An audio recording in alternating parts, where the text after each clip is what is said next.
berada pada subtopik 3.2. Okey, 3.2. Ini merupakan video episod yang ketiga. Okey, untuk tajuk 3 ni episod yang ketiga. Okey, tajuk 3.2 ialah Applications of Integration in Economic and Business. Okey, Economic and Business. Jadi kita akan guna balik beberapa perkataan yang kita pelajari semasa semester 1. Contohnya kita akan jumpa lagi perkataan revenue. Okey, kemudian kita jumpa lagi perkataan cost function, marginal revenue, marginal cost. Okey. Kemudian kita akan selitkan sedikit perkataan ekonomi di dalam matematik ni, iaitu market equilibrium point. Dalam bahasa Melayunya ialah titik keseimbangan pasaran. Kemudian dalam matematik juga kita akan lukis skalop. Okey, lukis skalop. Daripada situ kita boleh cari consumer surplus. Kita akan jumpa perkataan consumer surplus. Dan juga kita akan jumpa perkataan producer surplus. Okey. Perkataan tu dia mesti ada sinonim dengan ekonomi dan dia juga ada sinonim dengan matematik, iaitu selepas kita tahu di mana region consumer surplus dan juga producer surplus. Dalam matematik kita akan menggunakan rumus yang melibatkan proses integrate, kerana bila kita integrate tu kita dapat luas kawasan berlorek. Luas kawasan berlorek itu merujuk kepada lorek kawasan consumer surplus, okey, lebihan pengguna, dan juga nilai yang kita kira hasil daripada pengamiran itu juga merupakan lebihan pengeluar, producers surplus. Okey, itu yang ada dalam tajuk 3.2. Kita nanti Mama Z nak double check. Okey, kita record. Okey. Kemudian nota nombor 5, kita ulang kaji dahulu. Okey, we can find the cost and revenue function by integrating margin cost and the revenue function respectively. Okay, so Mama Z tunjuk sekali lagi benda ni benda yang dah siap. Okay, Mama Z tunjuk dekat sini. Okay, apabila kita bercerita tentang margin cost, dalam matematik dia ialah C prime X. Dan cara menulis yang lain ialah kita tulis DC per DX. Macam tu.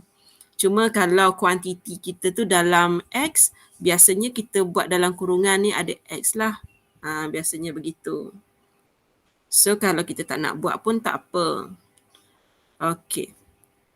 Daripada sini, kalau Madam guna kaedah separated, so dia akan jadi C prime tu, okay, C prime, okay, fungsi kita nanti dalam kuantiti kita X, okay, kemudian Madam bawa DX ke sini, jadi yang di sebelah sana cuma tinggal DC. Kemudian kita guna integrate to the both side. Okay, Mama Z integrate belah kiri, belah kanan pun kena integrate. Nilai di dalam ni yang tak nampak ni maksudnya nombor 1. Okay, kemudian apabila Mama Z integrate, okay, Mama Z integrate yang ini, Mama Z akan dapat nilai kat sini kita akan dapat sama dengan, okay, bila kita integrate 1 ni kita dapat X. X pula. Sebab kita cerita tentang DC. Bila kita integrate one,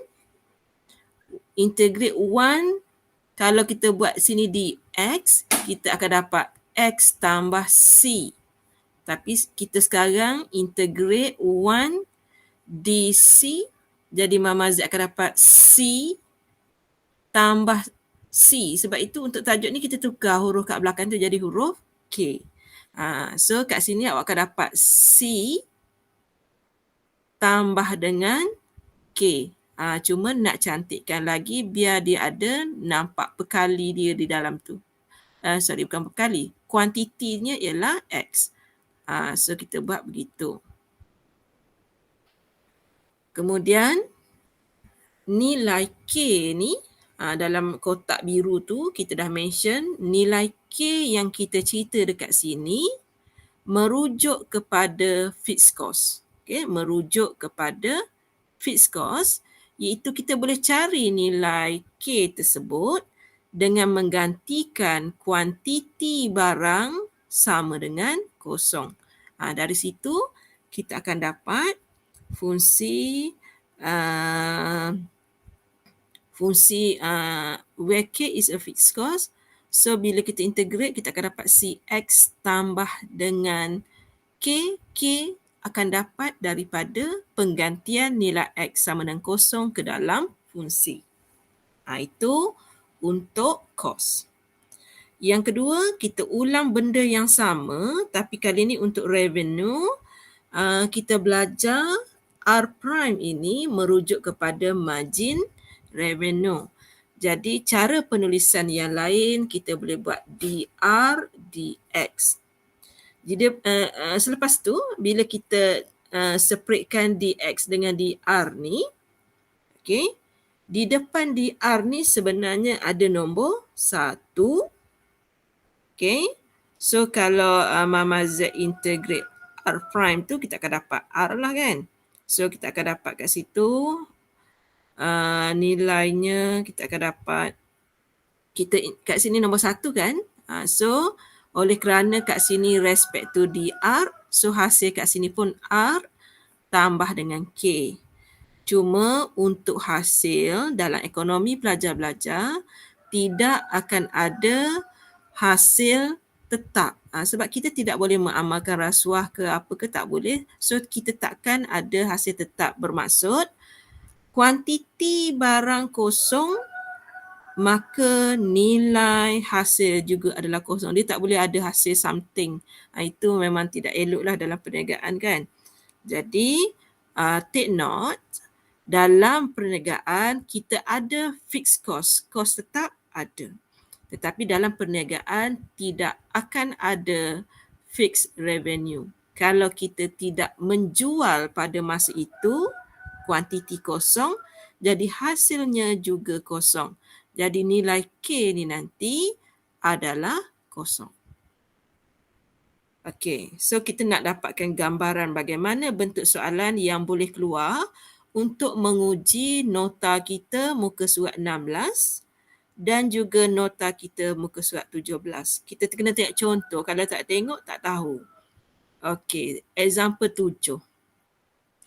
Okey, dia kata given the margin cost. So kalau nak senang cerita, so awak ada sekarang C prime awak sama dengan 6x kuasa 2 tolak 3x tambah dengan 5.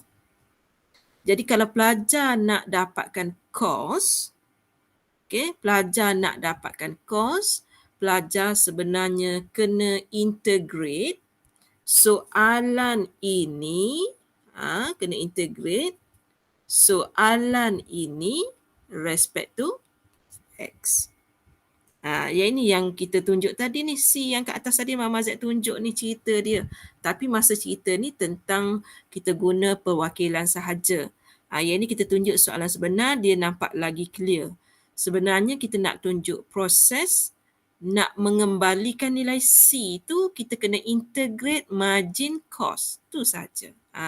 Senang. Jadi apabila kita integrate C prime ni, sudah tentu kita akan dapat C. Yang ni yang soalan nak. Kemudian 6x kuasa 2 tu kalau Mama Z integrate dapat 6x kuasa 3 per 3 tolak 3x kuasa 2 per 2 tambah dengan 5x tambah dengan, kita tak boleh buat huruf C. Kita tukar tadi jadi huruf K. So dari sini Mama Z dapat ringkasan dia CX kita sama dengan 3, ada typo di situ jawapan akhir. 6x kuasa 3 per 3. Ni jawapan akhir dekat sini. Nanti kita betulkan Ini nombor 2. So dia akan jadi 2x kuasa 3 tolak 3x kuasa 2 per 2 tambah dengan 5x tambah dengan K. Jadi sekarang kita nak cari macam mana nak cari nilai K. So jawapannya ialah dengan menggantikan X dengan kosong. Jadi bila pelajar ganti X dengan kosong, awak akan dapat kosong tolak kosong tambah kosong tambah dengan K, dan soalan dah bagi the fixed cost is 8. Jadi 8. Kan? So kalau kita ganti, kita masih dapat K. 8 ni kita dapat daripada sini. Soalan yang bagi fixed cost is 8. So kita dapat K tu sama dengan 8. Bila dah selesai, dapat nilai K, kita tulis jawapan akhir. CX kita sama dengan 2x kuasa 3 tolak dengan 3x kuasa 2 per 2 tambah 5x tambah dengan 8. Okey, yang ini Mama Z tunjuk je lah kan. Ini kebetulan dia bagi. So kalau macam pelajar nak ambil terus 8 pun boleh. Yang Mama Z buat ni, Mama Z tunjuk satu-satu, gantikan tempat X tu dengan kosong. Okey. So sementara tu Mama Z kita cuba betulkan yang mana yang typo dekat jawapan tu. Okey. Chapter 3 kan. Okay, kita betulkan. Okey, kalau kita tak betulkan sekarang, kita lupa.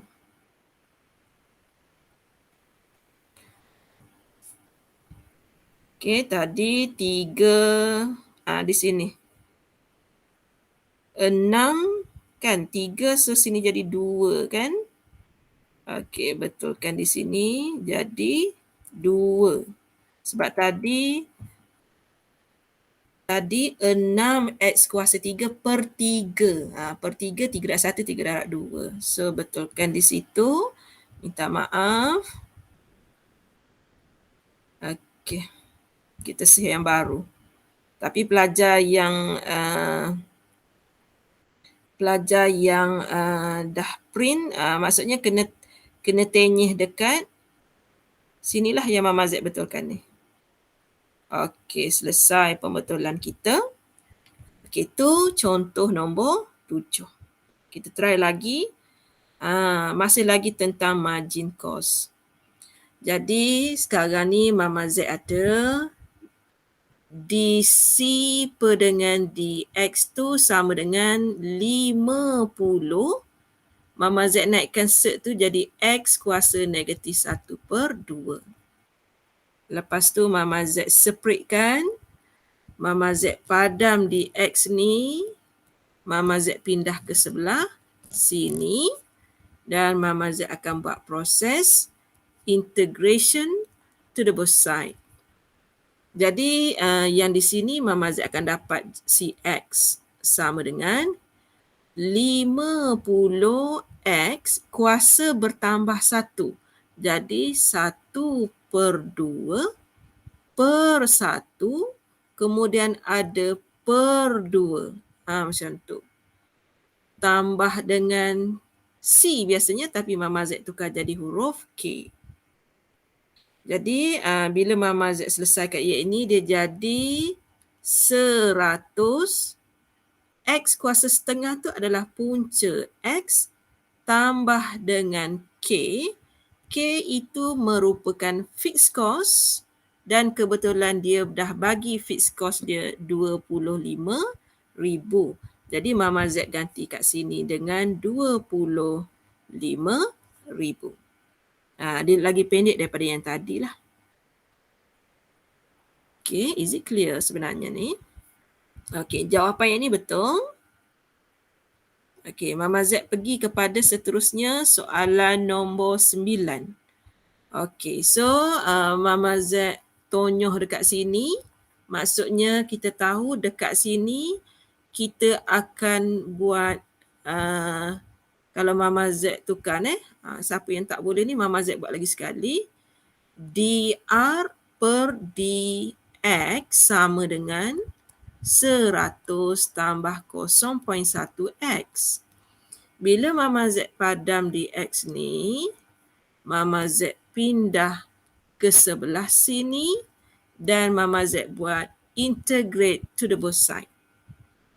Apabila Mama Z integrate, nombor kat sini ni nombor 1, Mama Z akan, sebab di sini dr, Mama Z dapat Rx sama dengan 100X tambah 0.1 X kuasa 2 per 2 tambah dengan C ataupun tambah dengan K.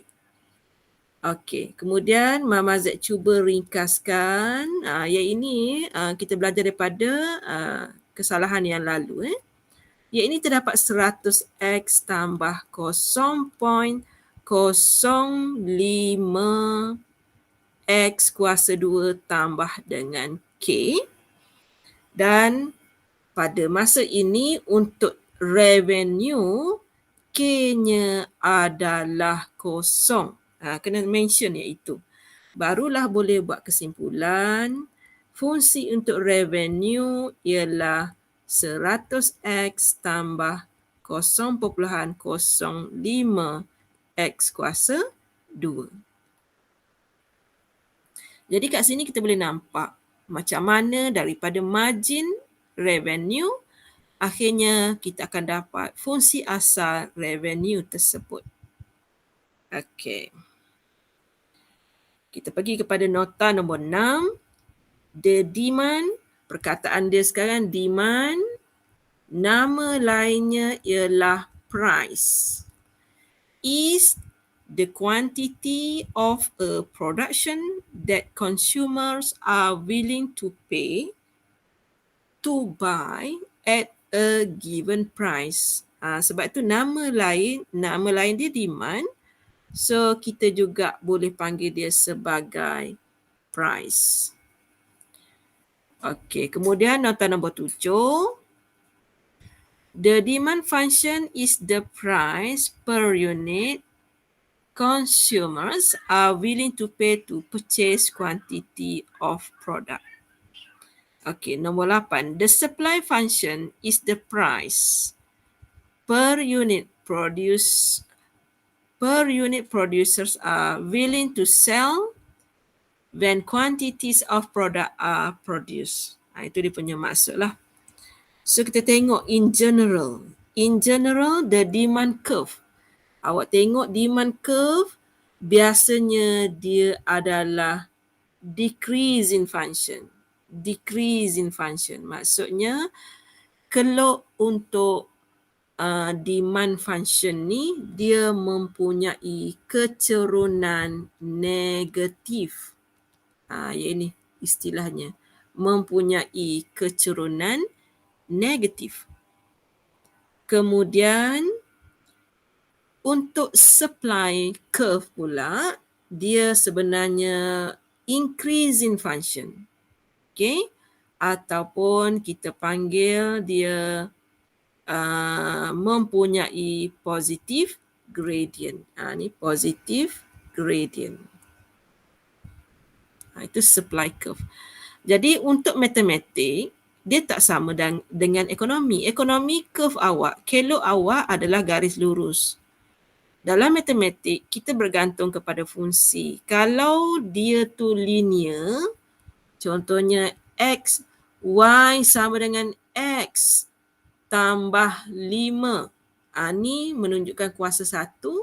Jadi garisan yang kita lukis adalah garis lurus. Kalau yang melibatkan kuasa 2, dia mungkin akan menjadi lengkung sama ada senyum ataupun masam. Okey. Ni dia gambar rajah yang kita nak terang secara detail. The point of intersection of the supply and demand curve.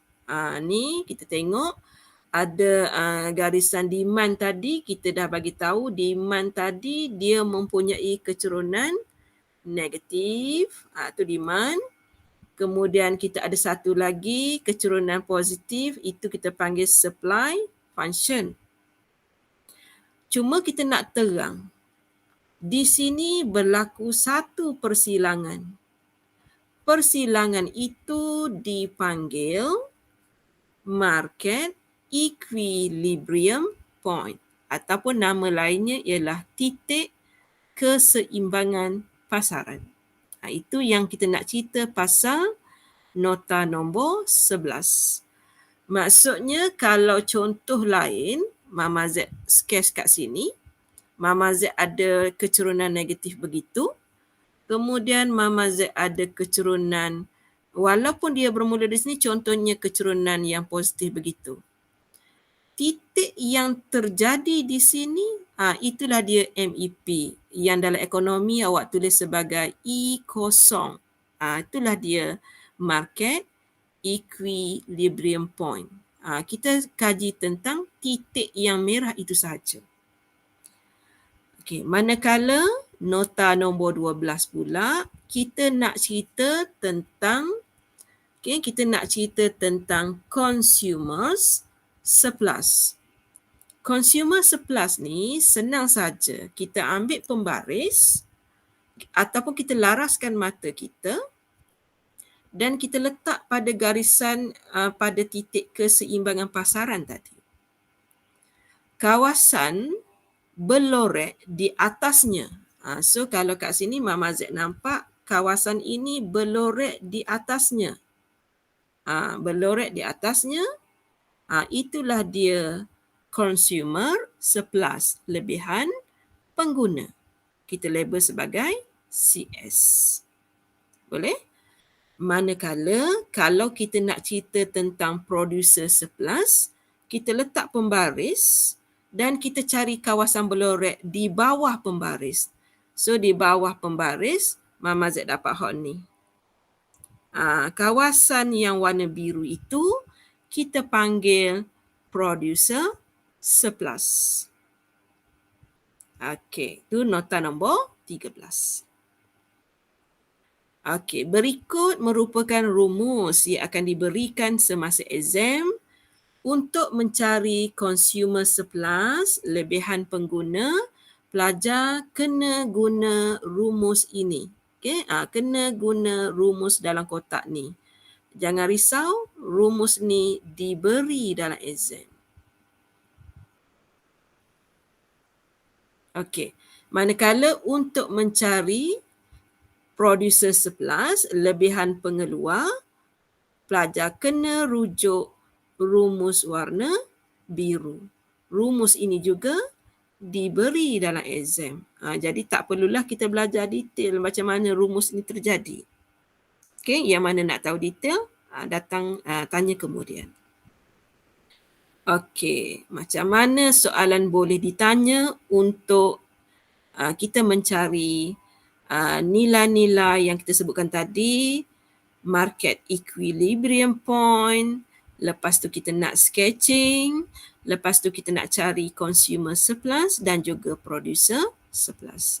Kita akan rujuk contoh nombor 10 dan soalan exam biasanya dia akan ikut pecahan macam ni lah. Okey, yang pertama dia nak suruh kita cari market equilibrium point, price and quantity. Okey, so cara untuk mencarinya ialah kita ada keluk penawaran, kita ada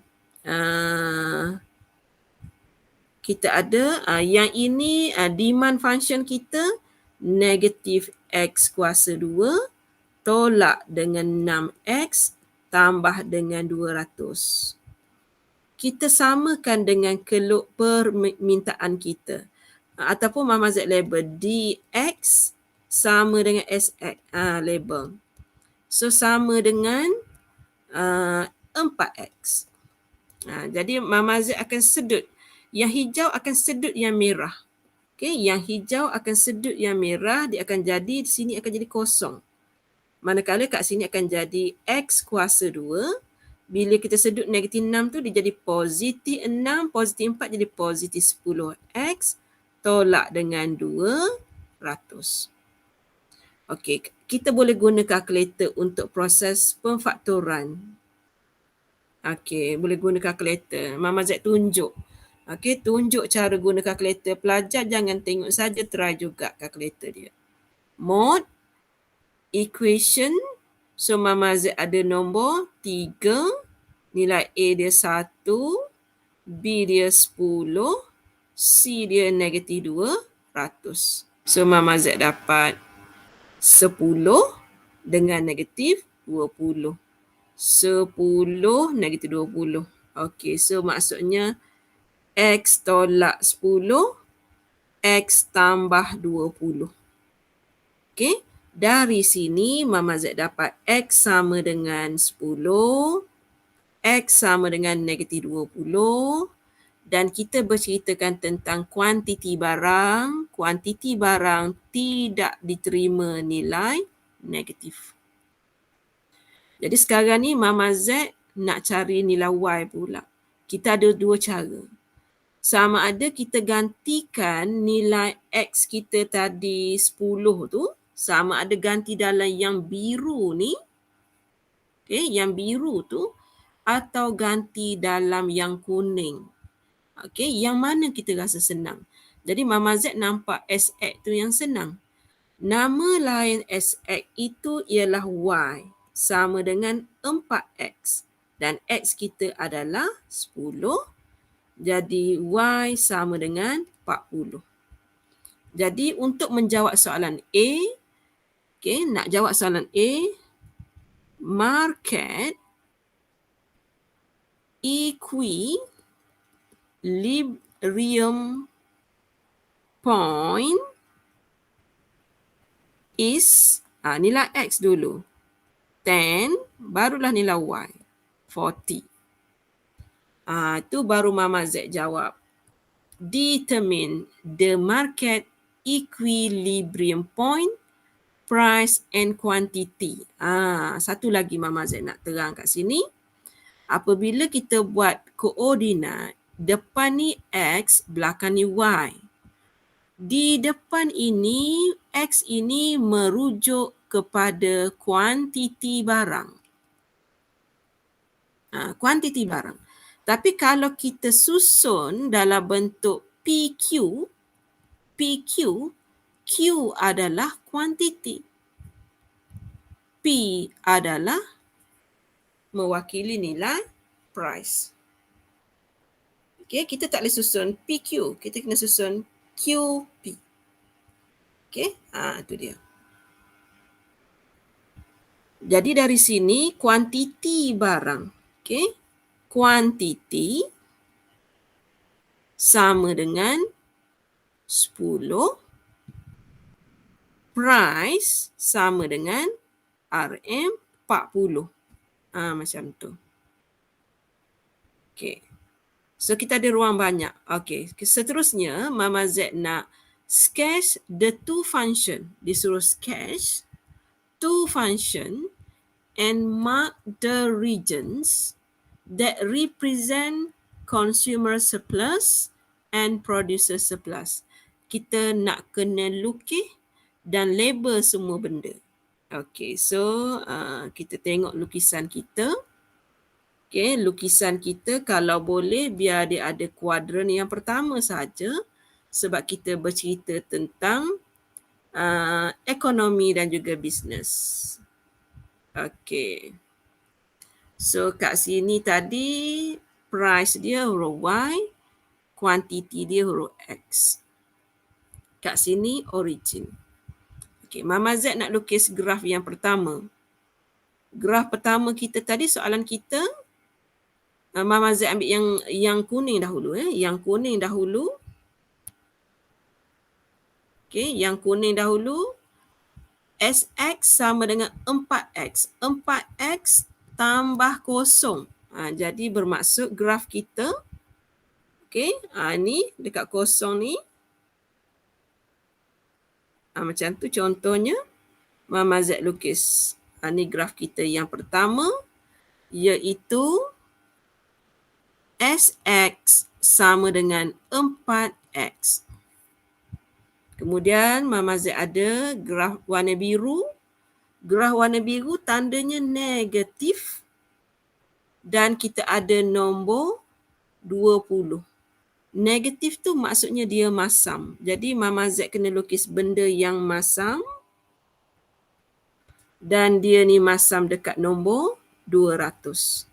Ini ialah dx sama dengan negatif x kuasa 2. Berapa dah tadi? Tolak 6x tambah dengan 200. Lepas tu Mama Z kena lukis. Ingat tak garisan ni tadi?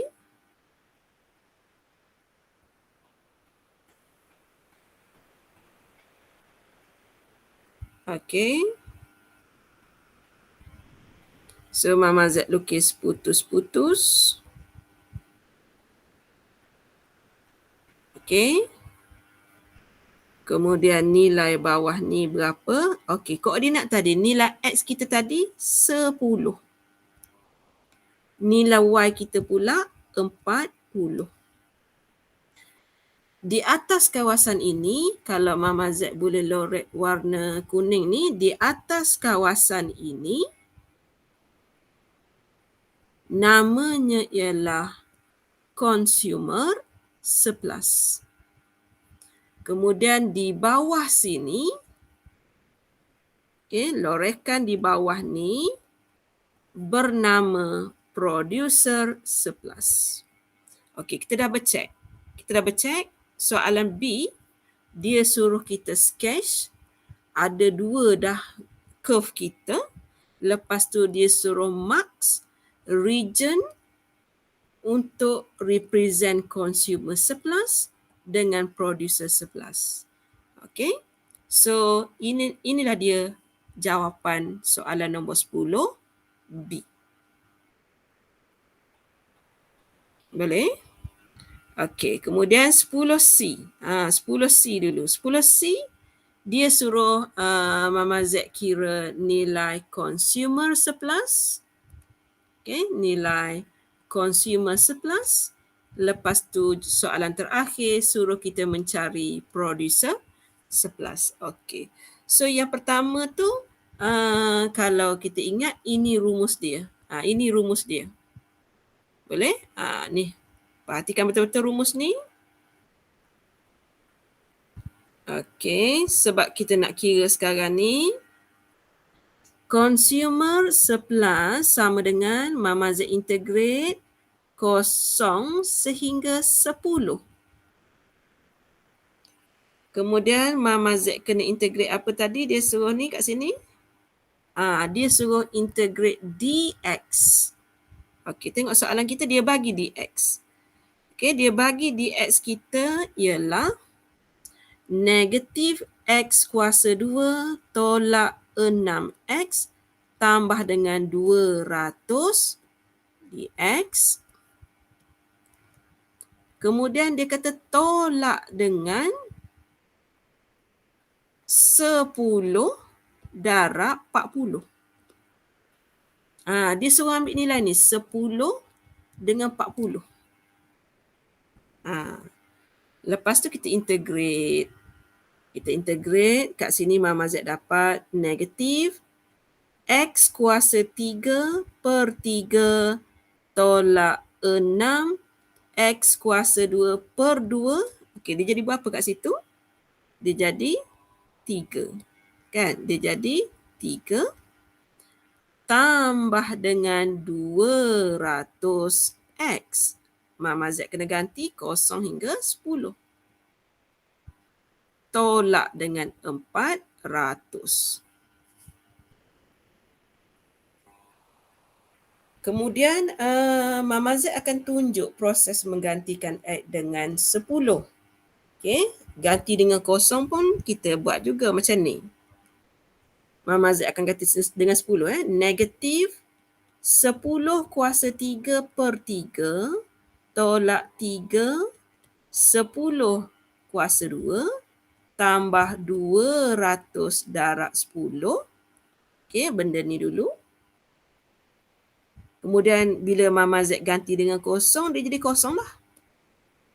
Barulah tolak dengan 400.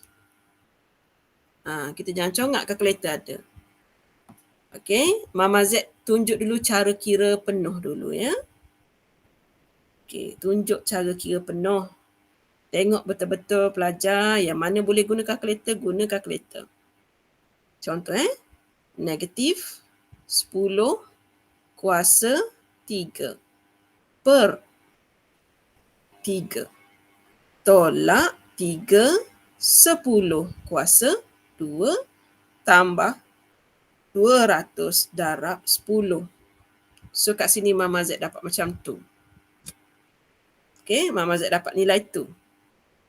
Okay, dapat nilai tu. Kemudian Mama Z nak tolak dengan 400. Jadi jawapan Mama Z 966.67. Okay, jawapan Mama Z. Mana nak tulis ni? Tak boleh gerak pula. Sama dengan RM 966.67. Kita check, double check jawapan tadi. Ni kat sini. Ni Okay. So Mama Z dah dapat 966.67.